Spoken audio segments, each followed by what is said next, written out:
Good morning, trading world. Today is May 9th, 2022, just after 8:22 a.m., and this is my pre-market technical analysis for day trading the SPY. On the edge, but not over the cliff yet. That's where we are in the market.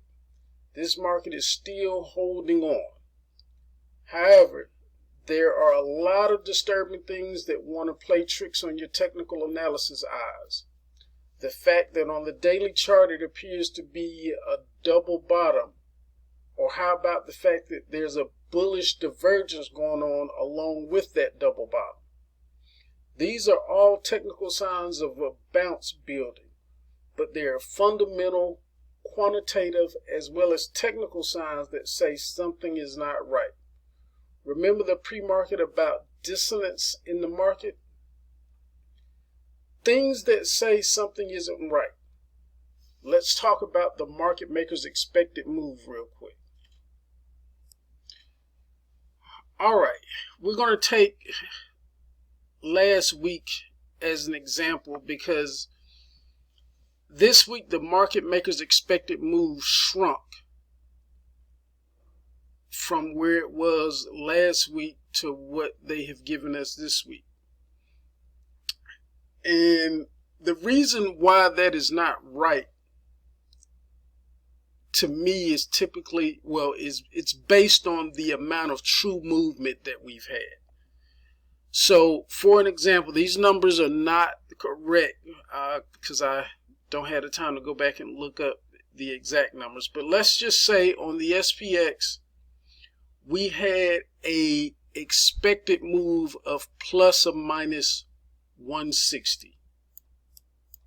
So that means we could go up 160 or we could come down 160. That's how the expected move works. For those of you who have followed, I put something up on where you could get and calculate the expected move last week in one of the pre-markets. But this blue line represents the starting point, the close of the previous week.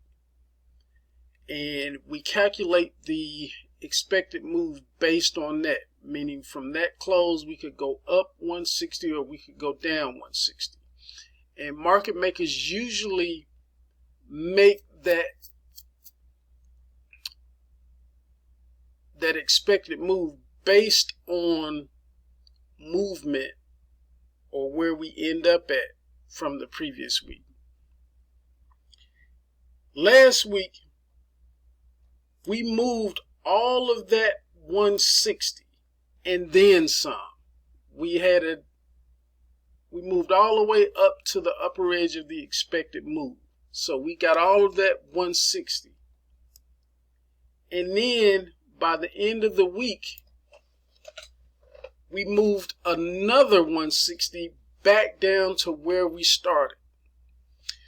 Now the market makers are looking at this that we didn't move anywhere, so we can shrink the expected move.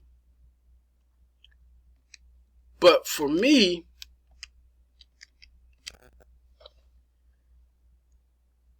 there's 320 points of real movement in here. Even though we ended back at the same place, there's a lot of movement in here. So for me, that's a sign that something isn't right. Now, other things that aren't right. We have a 4-hour MACD that is starting to open up to the downside. More negative momentum. Then we have a daily MACD that is setting up for a head fake. Also, internals that haven't mended since the big gap down. Although there's nothing that says we have to mend, it has me highly suspect about price action. Usually when this happens, it means we could be setting up for a gap in the direction an open gap in that direction of where we need to be repaired on internals. And in price action, it usually sets us up for an open gap and then sell off like we have the the 2 or 3 previous days. I don't know whether anybody's paid attention to that, but we trade lower going into the end of the section. Overnight, we gap up, and then from the open in that gap up, we sell off from there. Now, I did all that analysis before this morning, before I even knew or saw we were going to have a gap down, because it is clear right now that we're going to have an open gap down.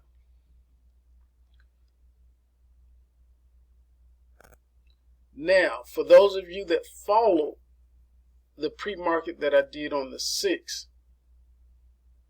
or before I even get to that, going back to the divergence that's building, it does say that there is a bounce building, but today is going to make a big difference, because bouncing from where we were on Friday and bouncing from 5 or 6% lower is going to make a big difference.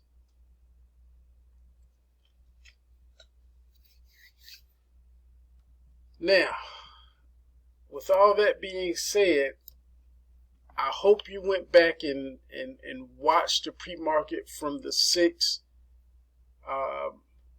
about the trade that haunted me, or that perfect setup or perfect storm. Because this is it. Friday was it. Before I get into the levels of the day, let me give you the bias for the week. The bias for the week is bearish, meaning that we close below the 411.34, and at some point in time during this week, we get a possible retracement somewhere up to around 415 or so. Now, let me bring up the key levels for today. All right, here we have the key levels of the day, starting on the resistance side. Jack resistance, we have 405 to the 406 area. Queen resistance, we have 408 to the 410 area. Then we have king resistance all the way up at 411 to 417 area. Now, on the support side, this is where things are going to get crazy today. We have Jack support at 401 to 400. Now, this is very important today. On the Queen resistance area, it is 398 to 397. This 397 also represents the lower edge of the market maker's expected move.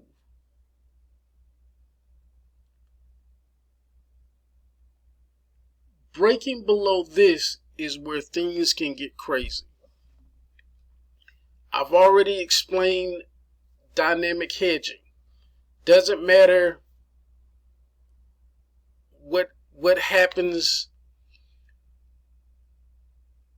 but once we break below that 397 area, this is where professional money managers have to dynamically hedge, meaning sell S&P futures to hedge portfolios. This is where it happens to the downside. The upper edge of the expected move is around 425. If we make it to 425, it also is where portfolio managers have to dynamically hedge as well. They have to buy S&P futures in order to hedge portfolios. But speaking for today, this is where things will get crazy and ugly. Up until now, we've seen selling, and all the selling has been this orderly, algorithmic slope and flow. Nothing crazy, nothing panicky, just orderly selling. When we break below this level, this is where the panic will start to show and set in.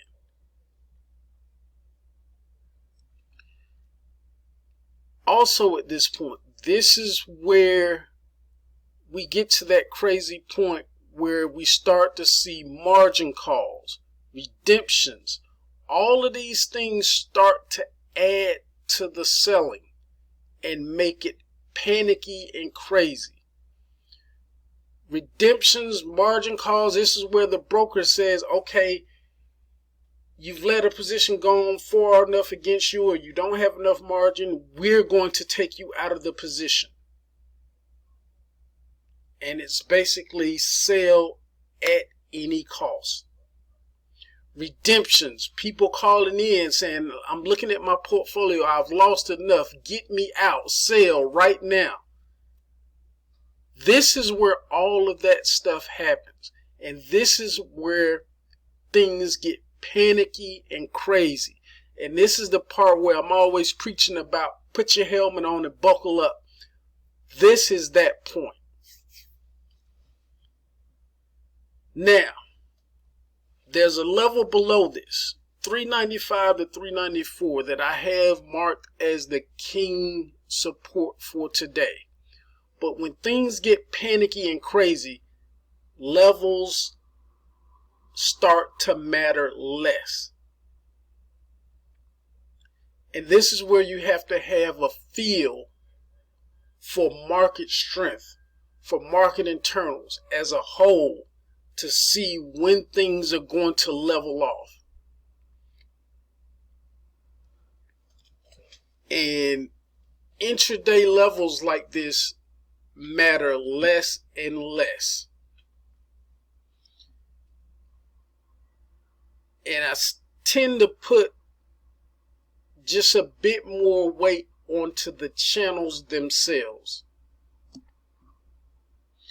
Because if we lose this 394 area,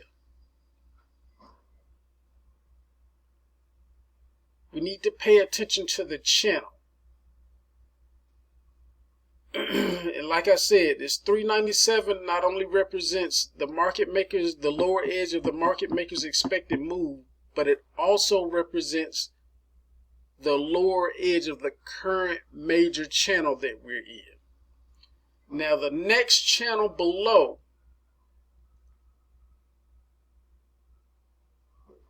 the next major channel below is going to take us from 397 down to 379. 397 down to 379. So once we break through this 395, 394 area, the next thing that is going to matter is this channel. And the bottom channel is 379. I'll go one step further. Is that I'm going to be looking for how market strength feels around these areas, which is going to be 386 down to that 379 area. But around 386, 387, 386, I want to get a feel of market strength. to see whether we can start to level off once we get down there around that point.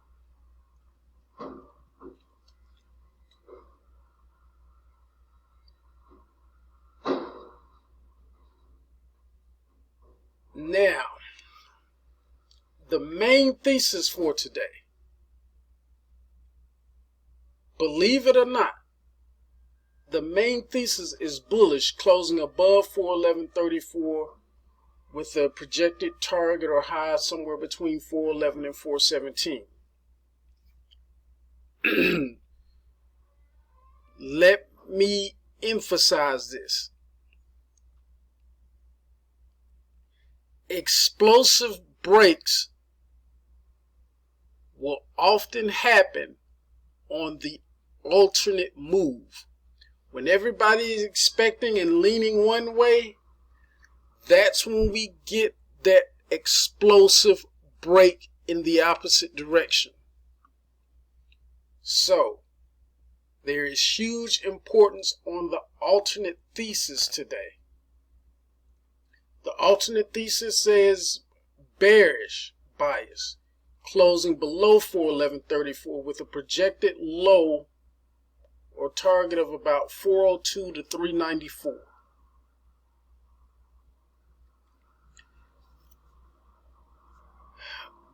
Another thing that we need to pay attention to, because of where the VIX curve is, it tells me that we are approaching the eye of the storm, meaning this is it. We're here. This is where the worst of it will be coming here in the next week or two. It's not to say that it's over, but this is where that panic, that capitulation, we're close to it happening.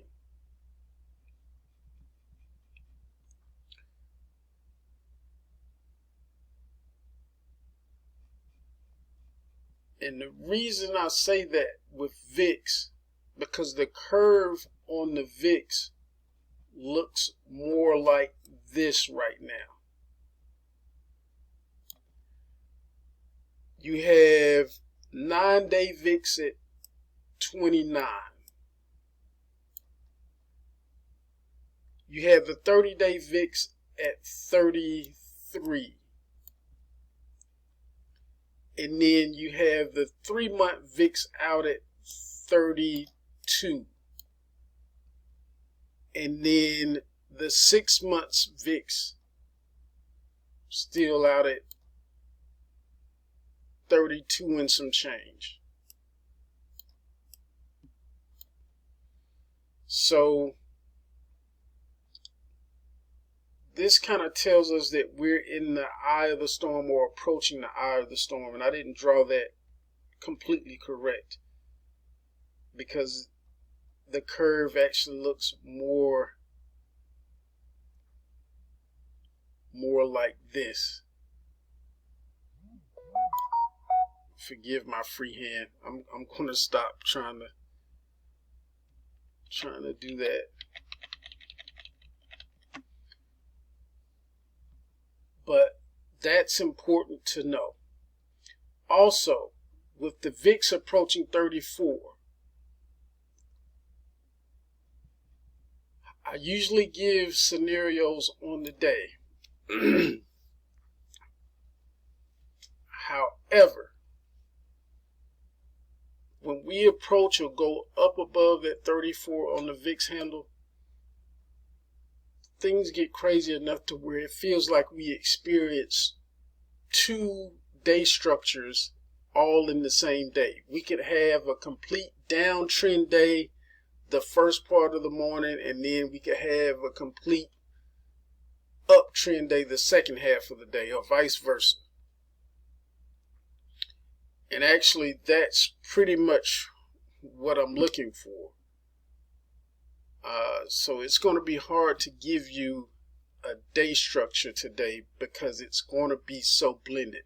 And the reason why it is so blended is that let's say that the first scenario or the primary scenario for today is a downtrend day. Well, even on a downtrend day, the first action of that day is to rally back toward the previous close. And if we rally back toward the previous close, that is a heck of a distance to cover. So it will feel like an uptrend in itself, an uptrend day, just getting back to the previous close before we reverse over and fall out of bed. So today is very important that you understand and have some kind of grasp of overall market strength. Because when we get moving, intraday levels aren't going to mean much.